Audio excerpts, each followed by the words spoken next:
The sky hung low over Dust Creek, a heavy bruise of gray that threatened rain but refused to yield. The prairie wind carried the sharp scent of ozone and dust as hooves thundered across the hard-packed earth. The stallion came first, silver as starlight, eyes burning like coal, flanks rippling with muscle as he surged ahead of the posse.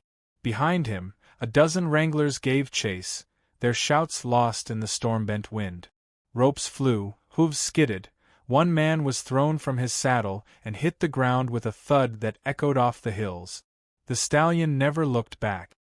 He cut through the grass like a ghost through fog and vanished into the mesquite shadows. In town, they called him Ghost.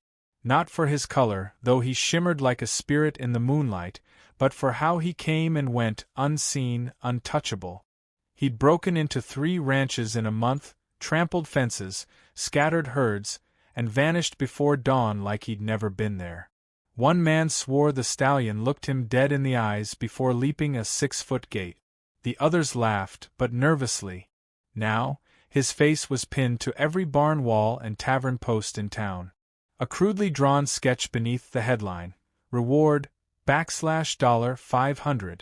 Dead or alive. ****. The townsfolk whispered tales over whiskey glasses and poker cards. Some said Ghost was cursed, spawned from the earth the day the war ended, as if to punish the men who'd survived it. Others claimed he was trained by outlaws and set loose as vengeance. But all agreed on one thing: no man could break him. Jedediah Kane sat in the corner of the saloon, sipping coffee blacker than his hat. No one noticed when he came in. Folks seldom did. His boots were worn smooth at the heel, his coat smelled of leather and ash, and the lines on his face looked carved by canyon winds. He'd spoken only twice since arriving in Dust Creek the day before, once to ask for directions to the livery, and once to order coffee. Now he sat silent, watching a young ranch hand limp into the saloon with a bandage wrapped around his leg and eyes wide with frustration. "Tried roping him down near Buzzard Hill," the boy muttered. "Didn't even blink at the traps. Like he knew where they were before we set him." A few ranchers laughed. One, a thick-necked man with too much money and not enough patience, slammed his glass down and growled, "That beast cost me 9 head of cattle. I'll double the reward for anyone brings him down." Jed's eyes flicked up. He said nothing. The thick-necked man, Harlan Bryce, noticed him for the first time. "You," he barked. "You just gonna sit there starin' like a buzzard, or you reckon you got something to say?" Jed placed his cup down, stood slowly. "I'll take the job." The room fell quiet. A few heads turned. A few smirks crept across young mouth. Bryce blinked, then chuckled. "You? What are you, 70? 68? Hell, you ain't catchin' that stallion unless he keels over from laughter. Sit down, old man." "I don't rope horses," Jed replied. "I listen to 'em." A silence deeper than any storm followed. Bryce waved a dismissive hand and turned back to his drink. "500's yours if you bring him in." "Don't want the bounty," Jed said. "Just want the horse." Bryce laughed again, harder this time. "Fine, old-timer. Go get yourself killed." Outside, Jed saddled his mule, a quiet, steady-footed animal with one ear half bitten off. He murmured to it as he checked the saddle cinch and loaded supplies. The mule gave a low grunt, as if unimpressed. Jed patted its neck. They rode out before dusk, headed north toward the canyon ridges where Ghost was last seen. The wind kicked up dust devils that danced along the trail. Jed didn't ride fast. He didn't need to. This wasn't a chase. He made camp under a bent cedar tree on a ridge overlooking a shallow valley. The wind hissed through the brush, and somewhere far off, a coyote yipped. Jed fed the mule a few dry oats, then sat beside the fire with nothing but beans, a tin cup, and an old photograph tucked into his journal. He stared at it a long time. A boy, no older than 20, grinned in the photo. Same eyes. Same jaw. He wore a cavalry jacket and held a wildflower in one hand. Jed's thumb ran over the image like it might make the moment real again. The wind shifted. Jed lifted his gaze to the horizon. Something moved, just beyond the line of sagebrush. A silver flicker. Then nothing. Ghost was watching him. Jed didn't move. He just sat by the fire and waited, heart slow, breath even. In time, the shape drifted away like fog. The next day, he rose early and followed the stallion's tracks. They weren't hard to spot. Ghost wasn't hiding, not really. The hoof prints ran wide around the traps and snares left by bounty hunters. Jed crouched, touched the dirt. Dry but not too old. He looked up and whispered, "You're smart." And angry. He kept moving. 3 days passed. No sighting, just signs. Jed moved slow, patient. He didn't carry a rope. He didn't carry a rifle. Only a carved whistle he hadn't used in years and the patience of a man who'd once waited 5 days beside a water hole to earn a Mustang's trust. That night, a storm rolled in. Thunder cracked like gunfire, and rain lashed the earth. Jed's mule grew restless, snorting, shifting.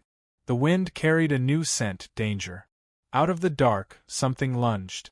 A mountain lion, gaunt with hunger, slammed into the mule's flank. The beast shrieked and bucked. Jed rolled to his feet, pulling his old Colt from his belt and firing once. The shot echoed like thunder. The lion fell, twitching. The mule bled, trembling. Jed knelt, pressing cloth to the gash on its leg. "You held your ground," he murmured. "That's more than most men." Dawn broke pale and cold. The mule limp. They wouldn't make fast time now. Jed tore part of his shirt to make a better binding. He looked to the east, toward the canyons, and exhaled. "You're close," he whispered. He spent the next day building a blind of branches and scrub near a stream. He waited in silence, motionless, letting the world go quiet around him. Birds returned. The wind softened. And then, like a phantom, Ghost appeared. The stallion stepped into the clearing, lowered his head to drink. His ears twitched. He sniffed the air. Jed didn't move. His heart pounded like war drums, but he held still. Ghost lifted his head and looked straight at him. Their eyes locked. Time held its breath. Then Ghost snorted, reared back and bolted, but not in fear. Not quite. It was challenge. Jed stood slowly. He didn't follow. He just watched until the silver blur vanished between the rock. Back at camp, he sat beside the fire and pulled out the carved whistle. His son had carved it long ago. He hadn't used it since the boy's funeral. He put it to his lips and blew. A soft, low trill echoed into the dark. Ghost didn't come. But Jed knew he'd heard. The next morning, Jed found hoof prints circling the camp. Ghost had returned. Not to strike. Not to flee. To see. Jed smiled and whispered into the wind, "You're not the only one that won't be tamed." And in that moment the hunt ended and something else began.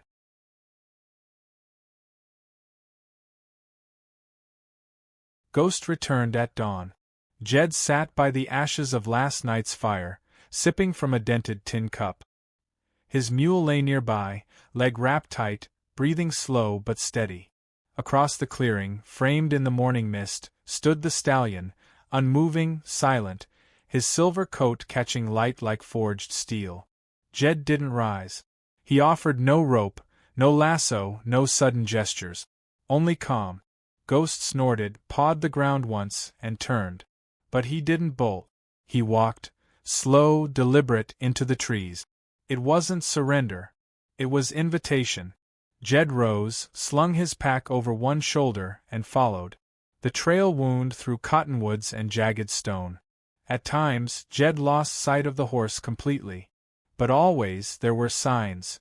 Broken branches, a freshly kicked rock, a single silver hair caught on bark. He wasn't tracking prey. He was being tested. By midday, Jed reached a small basin tucked between canyon walls. A spring bubbled from beneath a moss-covered boulder. Ghost stood at the far edge, watching him. Not with fear. Not with fury. But curiosity. Jed stayed at the basin for 3 days. He made no move toward the horse. He gathered wild berries, spoke softly to the mule, whittled bits of wood into shapes without meaning. Each night, he blew the carved whistle, soft, low, just once. And each night, Ghost came closer. By the third evening, the stallion drank from the spring barely 20 feet away. Jed didn't smile. Didn't celebrate. He just whispered, "We're not so different, you and I." When the storm came, it came sudden. Dark clouds tore across the sky. Lightning cracked the ridges. The air stank of iron and rising water. Jed scrambled to lash a tarp between two boulders. The mule brayed nervously as the first sheets of rain fell. And through it all, Ghost didn't run. He stood atop a rise, watching the chaos with wild eyes but unshaken limbs. Rain carved rivers down his flank. Thunder rolled. Jed thought for a moment the stallion would vanish into the storm, driven by instinct too old for memory. But then Ghost descended the rise, slow, measured steps, and stood beside the shelter. Jed didn't move. He held his breath as lightning painted the world in white. For a heartbeat, man and horse were statues against the storm. Then the stallion turned and disappeared into the black. The next morning brought sunlight so bright it hurt the eyes. Jed stepped out from beneath the tarp, joints aching, clothes soaked. The mule limped but lived. The storm had passed. Ghost was gone. Jed packed slowly, carefully, every movement deliberate. He wasn't chasing anymore. He was following something deeper, an understanding he couldn't name. He left the basin and headed west, where the land opened into redstone valleys and long, lonesome hills. He remembered this place. He and his son had ridden here once, long ago. Back before the war. Before the telegram. Before the silence. That night, camped beneath a narrow rock shelf, Jed dreamed of hoofbeats and laughter. His boy, Elijah, had always been full of stories. Called horses, whispers made real. Said every one of them spoke if you just listened hard enough. Jed awoke to the sound of breathing. Not the mule. Not his own. Slowly he turned. Ghost stood near the fire, nostrils flaring, ears forward. He wasn't looking at Jed. He was watching the photograph, now resting beside the dying embers, exposed from Jed's journal by a careless flick of wind. The stallion stepped closer, sniffed the image, then jerked back, startled. Jed didn't move. The horse pawed once at the earth. A low, uncertain grunt rumbled in his throat. Then he turned and trotted a few paces away, circling the camp, restless. Jed murmured, "He was gentle like you. And wild like you. Died too young." The words didn't matter. It was the voice, the rhythm, the softness, that the stallion heard. Ghost came no closer that night. But he didn't leave, either. By morning, Jed knew the tide had shifted. The next few days blurred into rhythm. Jed moved where Ghost moved. Drank where he drank. Slept when the stallion bedded down. He didn't speak much, but he hummed, whistled, tapped rhythms into the wood of his walking stick. Patterns. Reassurance. Ghost began to answer, not with sounds, but with presence. He no longer flinched at movement. He watched, listened, mirrored. When Jed walked, Ghost sometimes followed. Not close, but not far. Trust wasn't a moment. It was 1,000 moments, strung together like old barbed wire. And each one hurt because trust required risk, surrender, and memory. Then came the day of the canyon drop. Jed heard the cries before he saw them. A scream, high and broken. A shout. Then silence. He crested the ridge and found them. 2 bounty hunters, one bleeding from a head wound, the other clinging to the reins of a panicked gelding. Their trap had failed. Ghost had led them too far. One had fallen hard. The other looked up, pale with fear. "That horse is a demon," he rasped. "He came back for us."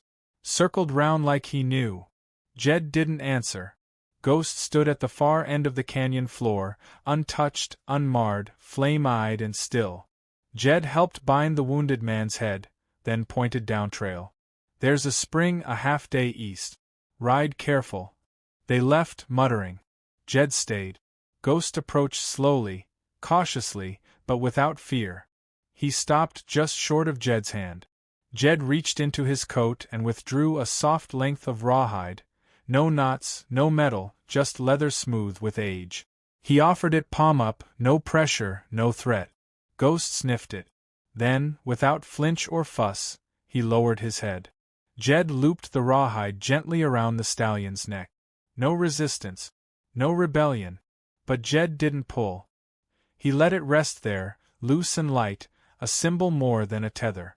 That night, Ghost stayed near the fire. Jed didn't sleep. He just watched the flames, the rise and fall of the horse's chest, the stars above blinking like memories too far away to touch. He thought of Elijah, of war, of loss so deep it dug a home in your marrow. He whispered into the dark, I didn't come to break you. I came because you remind me of him, and because I don't know who I am without someone to save. Ghost didn't answer. But when dawn came, he didn't run. And that was answer enough. The journey back to Dust Creek took 5 days. They moved together, man and horse, without reins. Ghost walked where Jed walked, stopped when Jed stopped. And on the 5th morning, as they descended the hill above the town, the stallion nickered softly and nudged Jed's shoulder. Jed smiled for the first time in months. He didn't see the rider until it was too late. A gunshot cracked the stillness. Ghost reared, screaming.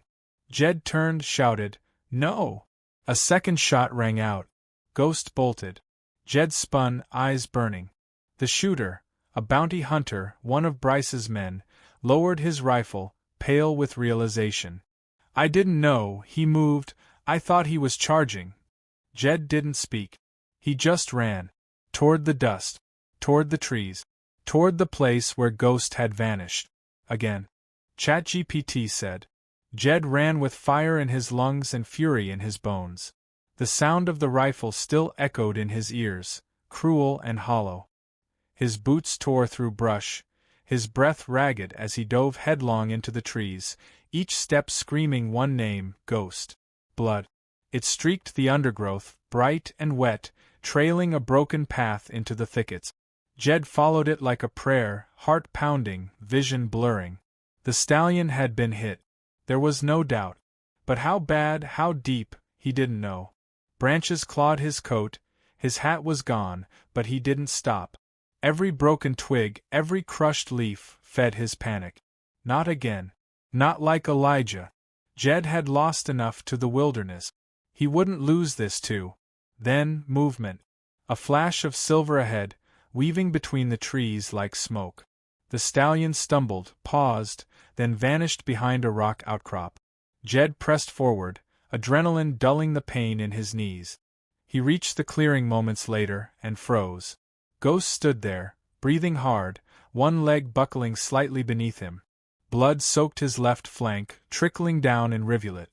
But his eyes, wild, defiant, met Jed's with startling clarity. He hadn't fallen. Not yet. Jed raised both hands, slow. No rope. No halter.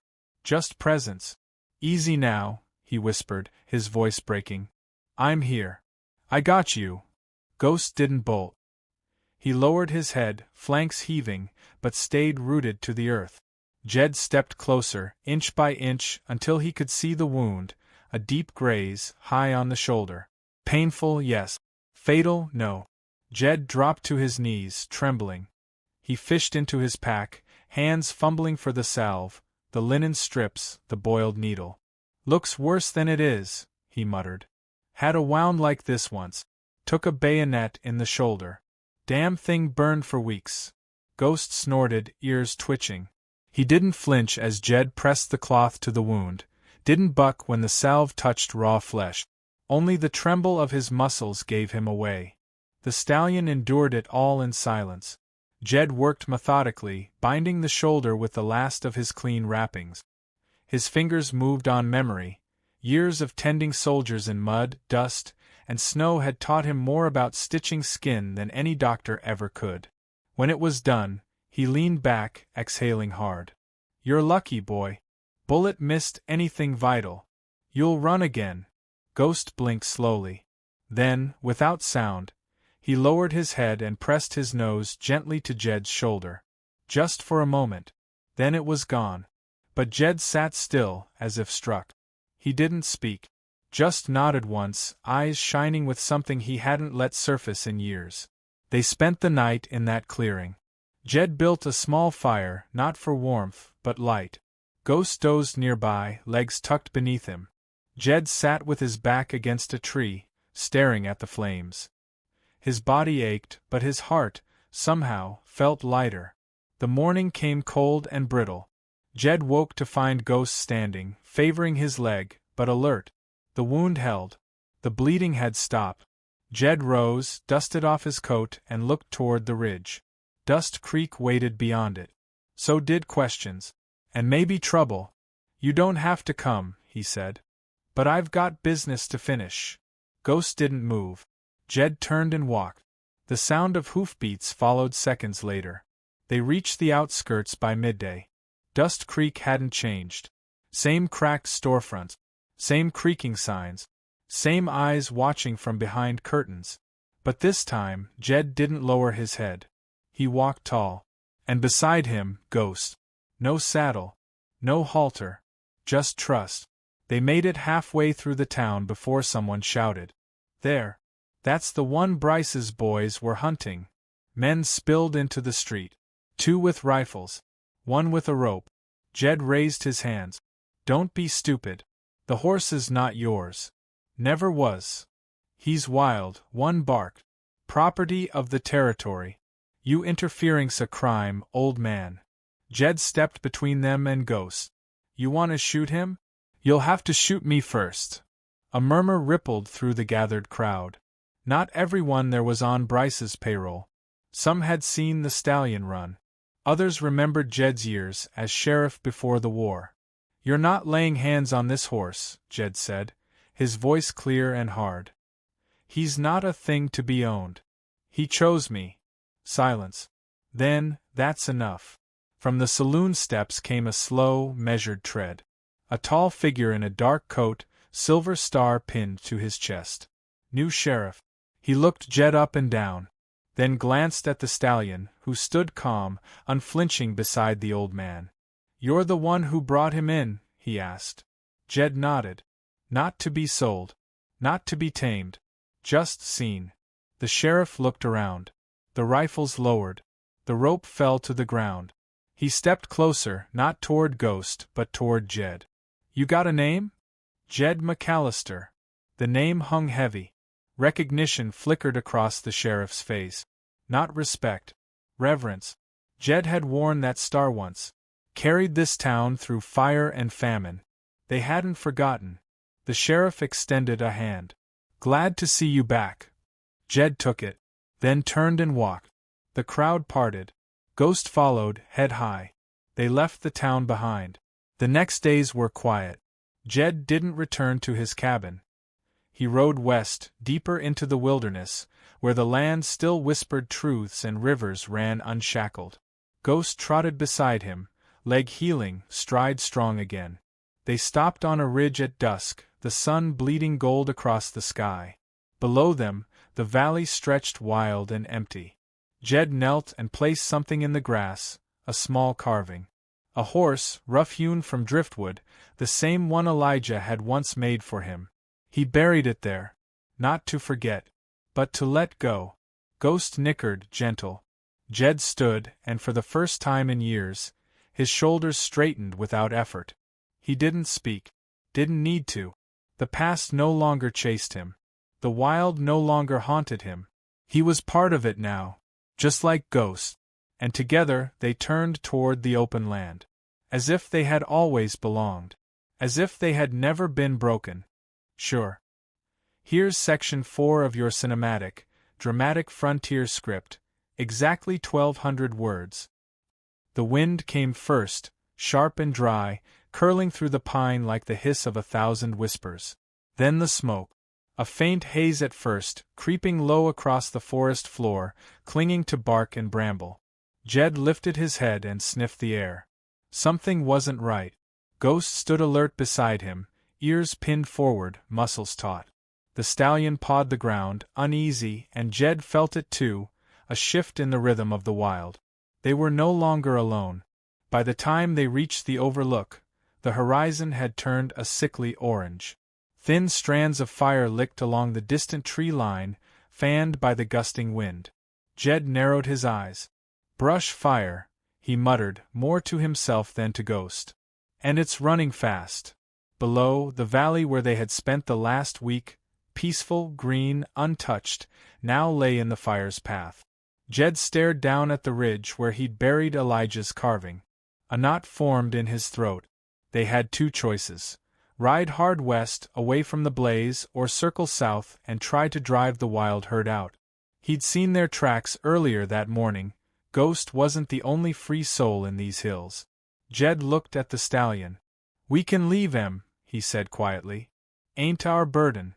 But I don't reckon I can walk away from something that don't know how to run from danger." Ghost didn't blink. He turned, without being asked, and started down the ridge, toward the fire. They moved swiftly, threading through the woods like smoke themselves, navigating gullies and game trails with practiced ease. Jed's joints ached. His breath came ragged. But every time he faltered, Ghost slowed, waiting without judgment, offering silent strength. By the time they reached the lower valley, the herd had begun to stir. 30, maybe 40 horses, scattered across the glade.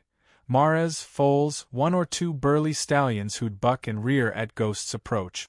Jed circled wide, climbing to the far end of the slope. Ghost wove between the horses with eerie calm, herding them like he'd been born to it. He nipped and nudged, drove the nervous younglings forward, cut off escape paths with well-timed strides. It was instinct, something deeper than training. Something wild recognizing wild. Jed cracked a branch, shouting from above. The herd startled, coalesced, and broke into a gallop, stampeding in the direction Ghost had opened for them. South. Away from the flames. And then the smoke thickened. The wind shifted, cruel and sudden. The fire crested the hill to the east, eating through dry pine and hurling sparks into the air like a swarm of angry bees. Jed saw the first trees explode in flame and knew they had minute. No more. He slid down the slope, boots skidding in the loose shale. Ghost was waiting, circling back, eyes white with urgency. "We'll cut across the river bend," Jed panted. "It's low enough to ford. If we can make it through the canyon, we've got a shot." The next 10 minutes blurred into smoke and heat and pounding hooves. The herd thundered ahead, Ghost and Jed driving from the rear. Flames roared behind them, devouring trees like kindling. Ash rained down like snow, stinging eyes and filling lungs. Then, the river. It shimmered silver in the chaos, winding through scorched banks like salvation itself. The herd plunged in, floundering across, foam and panic mixing in the current. Jed reached the edge just as a burning tree cracked and fell behind them, sending a wave of fire rolling down the hill. He didn't hesitate. He urged Ghost forward. The stallion surged into the water, powerful and sure, keeping Jed steady even as the current tried to pull them apart. Together they crossed, soaked, shivering, alive. On the far bank, the horses milled, exhausted but safe. Smoke still choked the sky, but the worst had passed. Jed slumped to the ground, coughing. Ghost stood over him, breathing hard, flank heaving. A shadow moved beside them. Jed looked up and saw her. The woman stood alone, wrapped in a soot-streaked shawl, a rifle slung across her back. Her face was lined, not with age, but with grit. Her eyes burned with the same fire that had just swept the valley. "I saw what you did," she said. Jed pushed himself up. "Wasn't much of a choice. You saved the whole herd." He shrugged. "Wasn't just me." Her gaze shifted to Ghost, and for a moment, her breath caught. "That's the one they said couldn't be touched." Jed smiled, weary. "He's got more heart than any man I've ever known." The woman stepped closer. "I used to ride horses. Before my husband was taken at Shiloh. Been on my own since. This land's not kind to loners." Jed met her eyes. "It's not meant to be." They stood in silence, smoke curling around them like ghosts. After a long while, she spoke again. "You got a name?" "Jed McAllister." She nodded slowly. "I'm Clara. Clara Hensley." Jed tipped his hat. "Pleasure." She looked at Ghost again. You leaving him here with the others? Jed's voice softened. He's free. Goes where he wants. Clara studied the stallion, then turned to Jed. So do you. He understood what she meant. The trail didn't have to be lonely. The burden didn't have to be borne alone. He looked at the horses, at the mountains behind them, and finally back to her. There's an old cabin, just north of the river bend. Needs a roof and a good cook. You interested? Clara cracked a faint smile. You offering me a job or a future? Maybe both. Ghost snorted and nudged Jed's shoulder. They walked together into the dusk. Jed, Clara, and Ghost, leaving behind fire and fear and all the things that once held them apart. The land, charred and broken, still held promise beneath its wounds. It always did. If this story stirred something in you, if it reminded you of resilience, of unlikely bonds, of finding peace in the wild places, don't forget to like, comment, and subscribe. Share your thoughts below. Tell us, have you ever met a spirit that refused to be tamed?